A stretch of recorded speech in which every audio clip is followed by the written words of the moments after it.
በስመ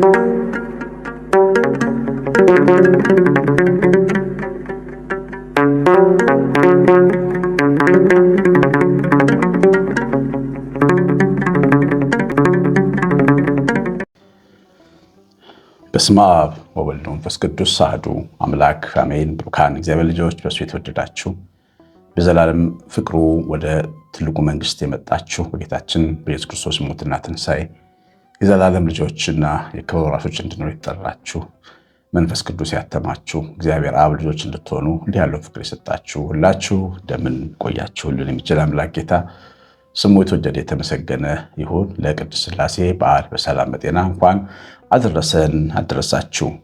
የእግዚአብሔር ቃል በመዝሙር 42 ቁጥር 1 ላይ ዋላ ወደ ውሃ ምንጭ እንደሚናፍቅ አቤቱ ነፍሴ ትጠማሃለች ይላል። የቅዱስ ዳዊት መዝሙር ነው። የበረሃ ፍየል ውሃ ለመጠጣት እንደሚቸኩል መቼ ነው ምንጭ ማገኘው ብሎ እንደሚናፍቅ፣ መናፍቅ ማለት ገና ያልተገኘን ነገር መጎምጀት መመኘት ማለት ነው እና የተጠሙ ፍየሎች በረሃ ውስጥ ያሉ ፍየሎች የሚናፍቃቸው የሚያስቡት ውሃ ስለማግኘት ነው። ምክንያቱም ያለ ውሃ መኖር አይችሉም። መጠማት ምን እንደሆነ ደግሞ ጠምቶን የምናውቅ ሰዎች እናውቃለን። መጠማት በጣም ብርቱ ነገር ነው። ውሃ ጠምቶን ውሃ አካባቢያችን ሳናገኝ ቀርተን የተሰማንን ስሜት ሁላችሁም በአይምሯችሁ በልባችሁ አስቡት። በዚህ ብርቱ ስሜት ውስጥ ሆኖ ሰው ውሃን እንደሚናፍቅ እንዲሁ ደግሞ ነፍሴ ወደ አንተ ትጠማለች ይላል። የእግዚአብሔርና የሰው ግንኙነት ውሃ የተጠማ ሰውና ውሃ ማለት ነው። በጣም ትልቅ ትርጉም ያለው ቃል ነው። ብዙ ጊዜ እግዚአብሔርና ሰው ያለን ግንኙነት በቃ የሆነ ነገር እንፈልጋለን፣ እንጸልያለን፣ በፊቱ እንቆማለን። አምላካችን ደግሞ አደራን ጸጋ ይጓደል ምናምን ብለን ምን ተወው ብቻ አይደለም። የሆነ የምንንገበገብበት ጉዳይ ነው። የተጠማ ለውሃ እንደሚንገበገብ የምንንገበገብበት ጉዳይ ነው። አሁን ይሄ እውነቱ ይሄ ነው። አሁን እናንተ ትንገበገቡ አትንገበገቡ አላቅም፣ እናንተ ናችሁ የምታውቁት። የእግዚአብሔርና የሰው ግንኙነት የነፍስና የእግዚአብሔር ግንኙነት መንገብገብ ያለበት ነው። ብርቱ መጠማት ያለበት። መንገብገቡ ደግሞ ብርቱ ፍለጋ አለው። የበረሃ ፍየል ቤት ተቀምጦ አይደለም ውሃ የሚመኘው፣ ውሃ እየፈለገ ነው ውሃ የሚመኘው። በረሃውን እያቋረጠ ነው። ሸለቆዎችን፣ የዛፎችን ስሮች ስር እየተመለከተ ነው ምንጭ አገኘውን ብሎ ማለት ነው። ብርቱ ፍለጋ ያለበት ነው መጠማት። የእግዚአብሔርና የነፍስ ግንኙነት ብርቱ ፍለጋ ያለው። አግኝታችሁታል እግዚአብሔር ልጆች? ይህንን የነፍሳችሁን እርካታ አግኝታችሁታል? ውስጣችሁ ቅዝቅዝ ብሏል፣ ረክቷል፣ ሰላም ይሰማል። በእግዚአብሔር ፍቅር ውስጥ አላችሁ፣ በውስጡ ዓለም ውስጥ አላችሁ። በእግዚአብሔር የፍቅር ሰማይ ውስጥ ገብታችኋል። ደስተኞች ናችሁ ከእሱ ጋር በመኖራችሁ? ምን አይነት ሁኔታ ላይ ነው ያላችሁት እግዚአብሔር ልጆች? ያን ስለማግኘት ምን ያህል ነው የምትተጉት? ስንት ሰዓት በሕይወታችሁ አለ?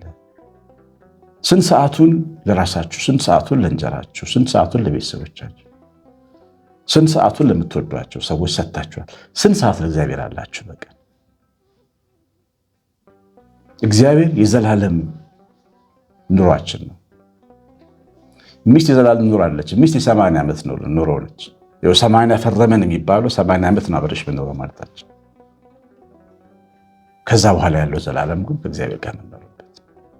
ልጆች ጋር የምንኖረው ቢበዛ 35 ዓመት 40 ዓመት ነው። ከዛ ጥለው ይሆናል። የዘላለሙ ጉዳያችሁ፣ የዘላለሙ ዘመዳችሁ፣ የዘላለም መኖሪያችሁ እግዚአብሔር ምን ያህል ቦታ ነው ቤታችሁ ውስጥ ያለው? ቤተሰቦች ምትጠማ ነፍስ አለቻችሁ ወይ? ትፈልጉታላችሁ ወይ? መፈለግ ያስፈልጋል። እግዚአብሔር የሚፈልጉት ደግሞ ያገኙታል። እሹ ታገኛላችሁ ይላል እግዚአብሔር ቃል። ወደ ቤተክርስቲያን የመጣሁበት ከተማ ባሌ ጎባ ከተማ ውስጥ ነው ዛሬ ያለሁት። በተለየ ሁኔታ የትናንትናውን የተነሳሁበትን ጊዜን ማስታወስበት እግዚአብሔርን የጠራበት እግዚአብሔርን የነካባቸውን ቦታዎች ሁሉ የማስታወስበት ከተማ ውስጥ ነው አጋጣሚ ዛሬ ያለሁት እና ወደ እግዚአብሔር ቤት በሄድኩኝ ጊዜ የሚሄደው በልማት ነበር። የሚገርማችሁ ያው እግዚአብሔር ከጠራኝም በኋላ ማለት ነው። ወደ ሰንበት ትምህርት ቤት ነው የገባሁት ጎባ መድኃኔዓለም። ዝም ብዬ ግን ገብቼ ነው የምወጣው። መዝሙር በጣም ስለምወድ ዜማ ስለምወድ መዝሙር ደስ ይላል። የግጥሙ ሀሳብ አይገባኝም ግን ደስ ይለኛል ዜማው። በቃ ግን ስብከት ሲሰበክ የሰባኪው ንግግሩ፣ ግርማው፣ ጄስቸሩ ምኑ ያስገርመኛል። ግን የሚናገረው ነገር አይገባኝም ለብዙ ጊዜ ለወራት ማለት ይቻላል። እና ግን እግዚአብሔርን በጣም ፈልገው ነበረ። እግዚአብሔርን የምፈልግበት ደግሞ ምክንያት ነበረኝ። በዓለም ላይ የማይወደድ ሰው እንደሆንኩኝ የሚሰማኝ ጊዜ ነበር። ያ ጊዜ ቲንኤጅ ላይ ነው ያለሁት እና ጉንብስና ላይ ነው ያለሁት። ቤተሰቦቼ ጋር ጋጫለሁ። ምክንያቱም ራሴን ለመሆን ስሞክር በራሴ በተሳሳተ መንገድ ሄዳለሁ። ቤተሰቦቼ ጫና ያደርጋሉ። የነሱ ጫና ማድረግ እንደማልወደድ እንዲሰማኝ ያደርገኛል። ረብ ያለው ሰው አይደለሁም። በሰው ፊት የሚታይ አይነት ሰው አይደለሁም። የውጭም ሰው ስወጣም ዝም ብሎ እንደ ተራ ሰው ነው የሚያየኝ። የሆነ የማንነት ቀውስ ውስጥ ሆኜ ነው ወደ እግዚአብሔር ቤት የገባሁት። ስለዚህ ገብቼ እግዚአብሔርን እፈልገው ነበር። እግዚአብሔርን የምፈልገው አሁን ያለሁበት ቦታ ላይ ደርሳለሁ ብዬ አይደለም። በቃ ግን ነፍሴ ትፈልገው ነበር እና አልመርጥም ሰዓት የምሄድበትን ሰዓት። ጠዋት ሄዳለሁ ቤተክርስቲያን፣ ስመለስ እንደገና የሆነ ነገር ካለ አለው ጽዋ ሲኖር ቤተክርስቲያን ውስጥ ሄዳለሁ። የማታ ጉባኤ የሚባለው ላይ አልቀርም እና እግዚአብሔር ፊቱን የገለጸልኝ ለመጀመሪያ ጊዜ የማታ ጉባኤ ላይ ዝናብ ዘንቦ ሄድኩኝ ማለት ነው። ሰው ከቤቱ አይወጣም አይደል? እኔ ግን ሄጄ ነበር። የተቀመጥኩት ደግሞ ዝናብ የዘነበበት ሳር ላይ ነው። ጥቂት ሰው ነው የሚማረው ጉባኤው ላይ 7 ሰው 8 ሰው። እዛ ጉባኤ ላይ እግዚአብሔር ፊቱን አበራል። እግዚአብሔርን አገኘሁት። በቃ የዛን ቀን እግዚአብሔር ገባኝ። ህይወቴ ሙሉ ለሙሉ ተገለበጠ። ወደዚህ የሚሄደው ህይወቴ ወደዚህ ተቀየረ። እስካሁን ድረስ አለሁ እግዚአብሔር ቤት። ምን ልላችሁ ነው? እግዚአብሔር ቤት ስንኖር አግኝተነዋል ወይ? አግኝታችሁታል? ነፍሳችሁን ለዛ ይሰማዋል? ትናፍቁታላችሁ? አግኝተነዋል ማለት ደግሞ ገና አይደለም። አሁን እኔም አገኘው ስላችሁ ሌላጋችሁ እንዳታስቡ። ገና ፈልገዋለሁ። ገና በጣም ብዙ ፍለጋ አለ። እግዚአብሔር ተገኝቶ ያልቅ መንገዱን ነው ያገኘሁት። ቢያንስ ሲናገር እንዲገባኝ ነው የሆንኩት። ግን ተገኝቶ ያልቅ ገና ነው። ፊቱን እስከ ማየት አልደረስንም። እጆቹን እስከ መሳም አልደረስንም። እንደ ማርያም ባለሽቷ እግሩን እንደ መሳም በእንባችን እግሩን እስከ ማጠብ አልደረስንም። እንደ ዘኬዎስ በጌታችን ፊት ማዕድ ለመዘርጋት አልደረስንም። ገና ነን። እንደ ዮሐንስ ወደ ደረቱ ጠጋ ብለን ጥያቄ እንጠይቀው አልደረስንም። እንደ ስምዖን ጴጥሮስ እግሩን ለመሳም አልደረስንም። ይሄ ልክ የሌለው ፍቅር ጋር አልደረስንም። ገና ነን። ልክ በሌለው ፍቅር ወደሚወደን እውነተኛ ወዳጃችን ገና አልደረስንም። ይሄ ፍለጋ ግን በደንብ መቀጠል አለበት። እግዚአብሔር ልጆች በሕይወታችሁ እንዳትቀልዱ። ይህች ዓለም እየሳቅን የምንኖርባት ዓለም አይደለች። ቀለል አድርገን እየጠጣን እየበላን እየተኛን እየተነሳን የምንኖርበት ዓለም አይደለም። እሱ የእግረ መንገድ ስራ ነው። ቋሚ ኑሯችን ከእግዚአብሔር ጋር ያለንን ግንኙነት ማስተካከል ማጠናከር። የኑሮ ዓላማ እሱ ነው። ገንዘብ ብንሰበስብ ወርቅ ቢሞላን ወርቁ የትኛው ሰዎች ታውቃላችሁ? የሚያምር አልጋ የትኛው ሰዎች ታውቃላችሁ? ህይወት ብቻችን ባዶ ነው። ሁሉ ነገር ባዶ ነው። አንድ ባለጸጋ ሰው ከአሜሪካ ነገር ደውሎልኝ ነበር የዛሬ 2 ዓመት። በጣም ሀብታም ሰው እንደሆነ ነግሮኛል። ትልቅ ሰው ነው በእድሜው። ሁሉ ነገር ነው ያለኛል፣ ምንም ነገር መግዛት እችላለሁ አለ።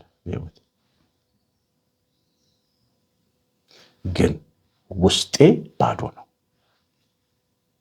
እሱን ግን ገንዘብ ሊገዛው አይችልም። የውስጤን ባዶነት ገንዘብ ከፍዬ ልሞላው አልችልም። ምንድን ነው መሆነው ብሎ ደወለልኝ። ምንድን ነው የማደርገው? ያ ቦታ እግዚአብሔር የሚቀመጥበት ወንበር ነው። የሰው ልጅ ታውቃላችሁ 4 ቋሚ ወንበሮች አሉት በልቡ። ንጉሱ የሚቀመጥበት ወንበር አለ እግዚአብሔር 1። ትዳር የሚቀመጥበት ወንበር አለ 2። ቤተሰብ ወላጅ፣ እህት፣ ወንድም፣ ዘመድ አዘመድ የሚቀመጥበት ወንበር አለ 3። ጓደኞች የሚቀመጡበት ወንበር አለ 4። በእነዚህ ወንበሮች ላይ ተቀማጩ መኖር አለበት። አንዱ ሲጎድል ክፍተት ይሰማናል። አምላክም ኖሮን፣ ትዳርም ኖሮን፣ ወላጅ ቤተሰብም ኖሮን ጓደኛ የሌለው ሰው አለ። ይገርማቸዋል። ክፍተት ግን በሕይወት ይኖራል። ጓደኛ ያስፈልጋል። የልብ የምታወሩት ወይ ሰፖርት የምታደርጉት የምትመክሩት፣ ወይ የሚመክራችሁ ወይ የሚያስቃችሁ ወይ የሚያጫወታችሁ የልባችሁ ሰው ያስፈልጋል። ጓደኛም ደግሞ ይኸውላችሁ 3 አይነት ነው። የሚበልጠን 1፣ እኩያችን 1፣ የሚያንሰን 1። የሚያንሰን እንረዳለን፣ ከእኩያችን ጋር ጓደኛ እንሆናለን። የሚበልጠን ደግሞ እንማርበታል።